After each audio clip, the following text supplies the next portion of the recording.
You know that rush when you feel like you've got someone totally in your orbit? That was me and Ethan at work. I'm Sophia, 32, working in a sleek tech office in Austin, Texas. Honestly, I've gotten pretty cozy with our little vibe. Ethan was this sharp, witty guy, 34, who joined the company about a year before me, and we just clicked. Not in some steamy romance novel way, nah, we both knew better than to stir up that kind of office chaos, but there was this undeniable spark between us. We'd text after hours about project deadlines, sometimes veering into random stuff like weekend plans or funny memes. He'd swing by my desk with a cold brew, cracking these little inside jokes that had me laughing way too loud. The other folks in the office would raise eyebrows when we got going, but who cares? They were probably just salty they didn't have someone making their 9 to 5 less of a grind. I got used to being the one Ethan would hunt down for lunch, the one he'd vent to about nightmare clients. It felt good, like I was the star of his workday. I wasn't trying to cause drama or anything, but I'd be lying if I said I didn't soak up the attention. Who doesn't want to feel like they matter? Ethan had this way of making me feel like the most fascinating person in our glass-walled office. I actually started looking forward to Mondays, knowing he'd be there with some wild story about his weekend, asking about mine. It was just flirty enough to keep things fun, the kind of banter that makes a soul-sucking job feel alive. Between us, I kinda loved how the other women in the office clocked our vibe. There was this one coworker, Rachel, who'd toss out these snarky little comments about how tight Ethan and I were getting, acting all concerned for the team dynamic. Please. She was just annoyed nobody was fawning over her dull-as dishwater personality. I'd catch her glaring when Ethan leaned over my desk to check a spreadsheet, standing just close enough that I could catch a whiff of his cedarwood cologne. Those moments? Electric. Like we had this private wavelength nobody else could tune into. The texting started out chill, Ethan sending me a meme about our micromanaging boss or griping about a client who couldn't open a PDF.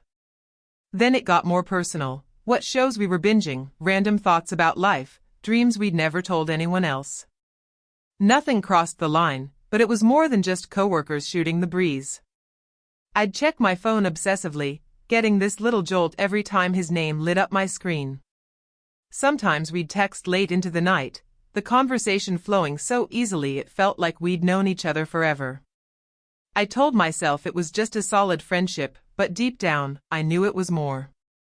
There was this intimacy that made me feel chosen, like I was his go-to in a way nobody else was. Ethan had this knack for making me feel like the sharpest mind in the room. When I'd pitch an idea in meetings, he'd jump in, riffing off it in a way that made it sound brilliant. He'd drop our little inside jokes, showing he actually heard me. Most guys at work would glaze over when I spoke, but Ethan? He hung on every word. I hadn't felt that seen, that clever, in years.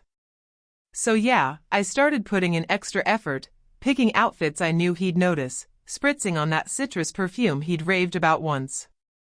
It felt like we had this perfect balance. I got the emotional connection I craved without the mess of a real relationship, and Ethan got someone who got his work stress, laughed at his quips, made his days brighter. It was like the best parts of a relationship without the baggage. I thought we'd cracked the code on this flawless little setup that could run forever. Our routine became my lifeline. Every Monday and Wednesday, Ethan would roll in with 2 coffees, mine with oat milk, no sweetener, just how I like it. We'd spend the first 10 minutes of the day catching up, sometimes stretching it to 15 if our boss was stuck in traffic.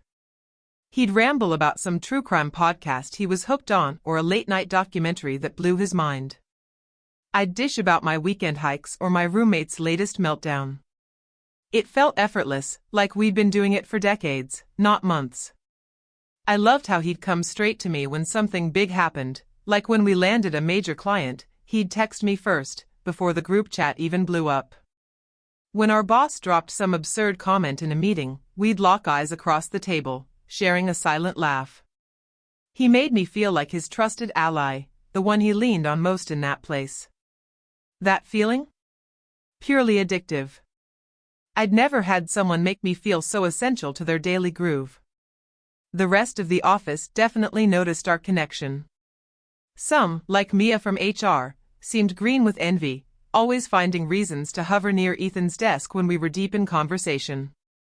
Others, like Rachel, kept up their fake concern about workplace boundaries. But they didn't get it. This wasn't some shallow office fling or pent-up tension. It was deeper, richer, a bond that made every day in that Austin tech hub feel like it had a pulse. A real friendship with someone who actually got me, who laughed at my sarcastic one-liners and made me feel like I mattered. That's what Ethan and I had. Then Lauren showed up, and it was like someone flipped a switch. She was 39, which threw me off because she carried herself with this seasoned confidence, like she'd seen it all and was over it. From day one, our boss was practically bowing at her feet, gushing over her years of experience in the tech world. I could tell right away she was one of those women who thinks she's got it all figured out just because she's been around the block. Her polished way of speaking grated on me, like she was always one step ahead, holding secrets the rest of us in our Austin office couldn't dream of. And Ethan? He was hooked from the start. I watched him introduce himself to her that first day, and his whole vibe shifted. Suddenly, he was standing taller, swapping his laid-back banter for this buttoned-up, professional tone he'd never used with me. It was like he was auditioning for her approval, and it made my stomach churn. This wasn't the Ethan I knew, the one who'd spent half an hour roasting our boss's latest motivational speech. I tried to shrug it off, new coworker, everyone's on their best behavior, right? But it didn't stop. Day after day, he'd find excuses to swing by Lauren's desk, offering to walk her through systems she probably knew better than he did. In meetings, when I'd try to catch his eye like we always did, he was laser-focused on whatever she was saying, no matter how basic. Her ideas weren't even that groundbreaking, but Ethan would light up like she'd just cracked quantum physics. It was subtle at first, but our easy, electric chemistry was getting drowned out by his need to impress her. The worst part? Lauren acted like she barely noticed his attention, just gliding through her work with this cool, detached energy that somehow made him chase her harder. In meetings, she'd toss out these straightforward suggestions, nothing revolutionary, but Ethan would nod like she was dropping life-changing wisdom. She had this infuriating habit of asking basic questions about our tech stack, like she was still getting the lay of the land, and somehow Ethan found that charming. Charming. Like her pretending to be clueless was some adorable quirk. The first real gut punch came during our weekly team meeting. Ethan and I always sat together, an unspoken routine we'd settled into months ago. But that day, he plopped down next to Lauren instead. When I tried to jump into their pre-meeting chat, I got these polite, clipped responses that screamed, "You're not part of this."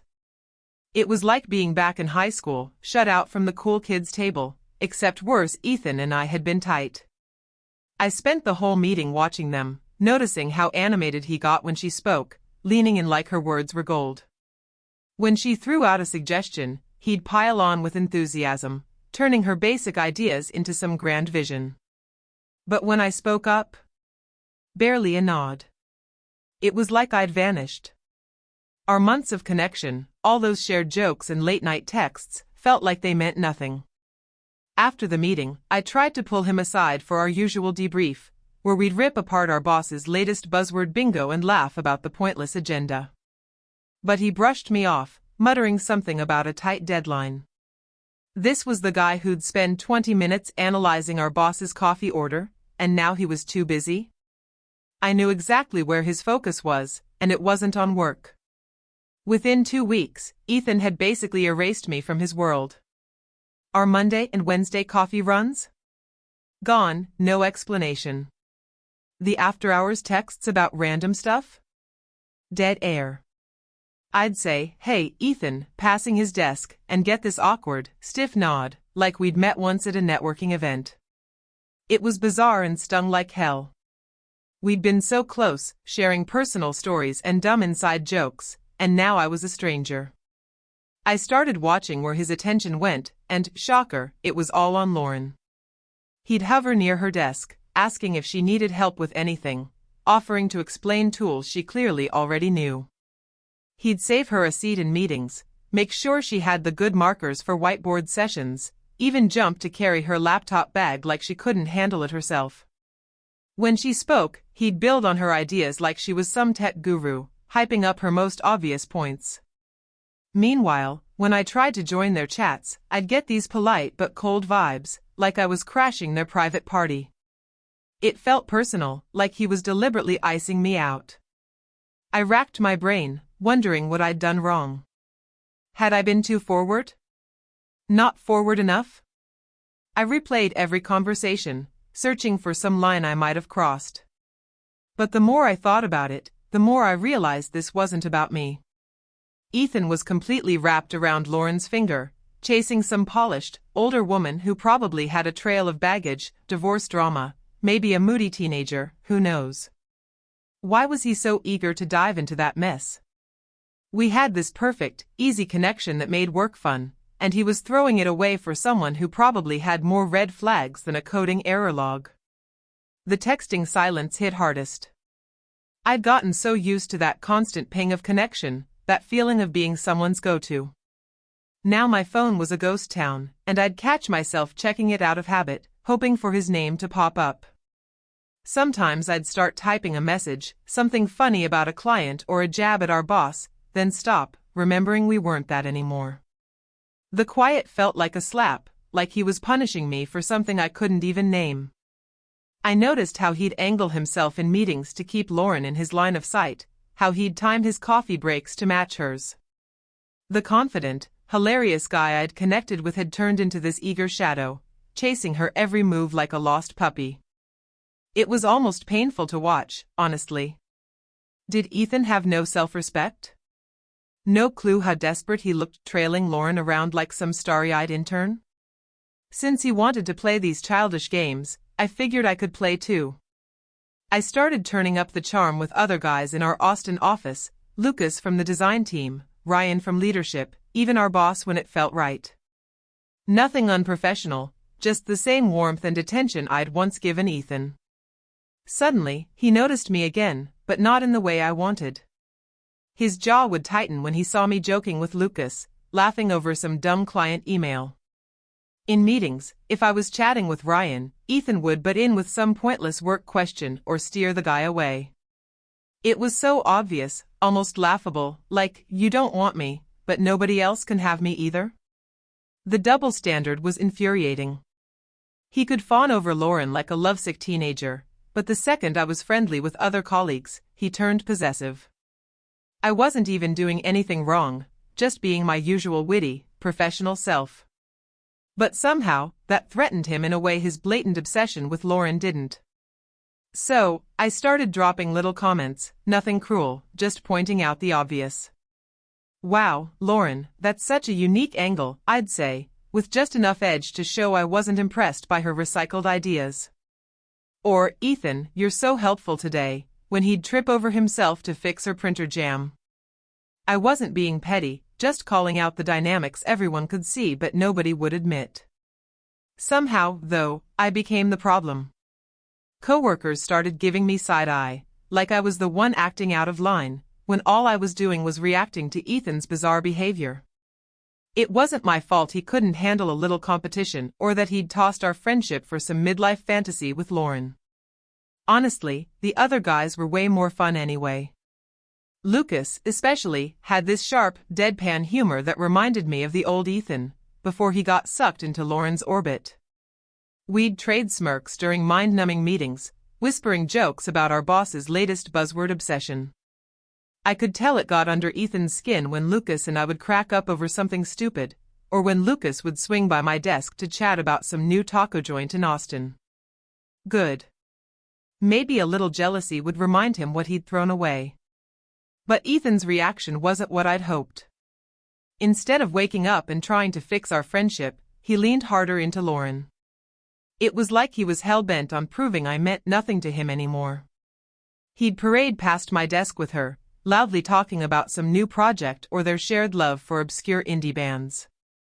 The performance was so petty, I almost pitied him. Almost. The breaking point hit when I overheard Ethan telling Lauren about this new ramen spot on South Congress he wanted to try, casually asking if she'd join him sometime. This was right by my desk, loud enough for me to hear every word. The kicker? I'd told him about that exact spot weeks ago, saying we should hit it up for lunch. Now he was taking her and making sure I knew. It was a calculated move, dressed up as just colleagues but screaming this is personal. Everything exploded during our quarterly review meeting. Lauren was presenting some process tweak, honestly, standard stuff you'd find in any project management blog. Nothing game-changing. But Ethan was eating it up, scribbling notes like she was unveiling the next big tech breakthrough. When it was my turn to share my project updates, he was glued to his phone, barely glancing up, not even pretending to care. That's when I lost it. I threw out a sharp, guess some presentations are just more captivating than others, and the room went dead silent. Lauren gave me this cool, almost pitying look that made my blood boil. Ethan's face flushed, and our boss, Carter, cleared his throat like I'd just cursed in a church. After the meeting, Carter pulled me aside and laid into me, saying my attitude was disrupting the team. Apparently, people had complained about my negativity and unprofessional behavior. Total nonsense. All I'd done was react to being treated like dirt by someone I thought was my friend. But somehow, I was the villain. Ethan didn't say a word to back me up, didn't acknowledge that his actions kicked this whole mess off. He just let me take the fall while he kept chasing Lauren like nothing happened. And Lauren? She acted like she was above it all, like she hadn't swooped in and hijacked the one good thing I had in that office. It hit me then. They'd probably been talking about me behind my back for weeks, painting me as some jealous, unhinged coworker who couldn't handle not being the star. The meeting with Carter was mortifying.